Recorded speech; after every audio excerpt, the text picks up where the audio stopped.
আসসালামু আলাইকুম দর্শক, আজকে আপনাদেরকে দেখাচ্ছি আনারের চারা কলম করা। এই যে দেখুন, আনারের চারা কলম করতেছে আমাদের চাষা। এই যে দেখুন, এখানে কিন্তু সবগুলো জিও ব্যাগ সেটআপ চারা কলম করা হয়েছে। আপনারা চাইলে আমাদের কাছ থেকে সঠিক জাতের কলম চারা নিতে পারেন। দেখুন, এখানে কিন্তু প্রত্যেকটা চারায় কলম করা মানে আর কি কলম করার জন্য তৈরি করা হচ্ছে। এগুলো মাটি লাগানোর পর এগুলো তৈরি হবে। এগুলো 1 থেকে 1.5 মাসের মধ্যে এগুলো শিকড় বাইরে আসবে।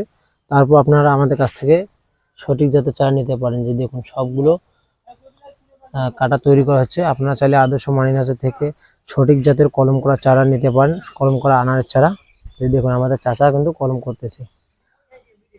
যে দেখুন, এগুলো কিন্তু একদিনকার না ভাই, এগুলো বুঝছেন। এগুলো আজকে উনি ছালটা রাখছেন, 3-4 দিন পর উনি আবার এটাতে মাটি লাগাবেন। মাটি লাগানোর পর 1 থেকে 1.5 মাসের মধ্যে এগুলোতে শিকড় বার আসবে। তারপর আমরা প্যাকেটে অথবা জিও ব্যাগে সেট করব। তারপর আপনাদের বিক্রির জন্য রেডি করব। ইনশাল্লাহ সবাই আমাদের কাছ থেকে সুন্দর এবং পুষ্টিপুষ্ট চারা নেওয়ার জন্য আমাদের আদর্শ মানি নার্সারি হোয়াটসঅ্যাপ নাম্বারে অবশ্যই যোগাযোগ করবেন। ইনশাল্লাহ আমাদের এখানে দেশীয় বিদেশি 800+ প্রজাতির গাছের চারা পাওয়া যায়। সবাই ভালো থাকবেন, ধন্যবাদ।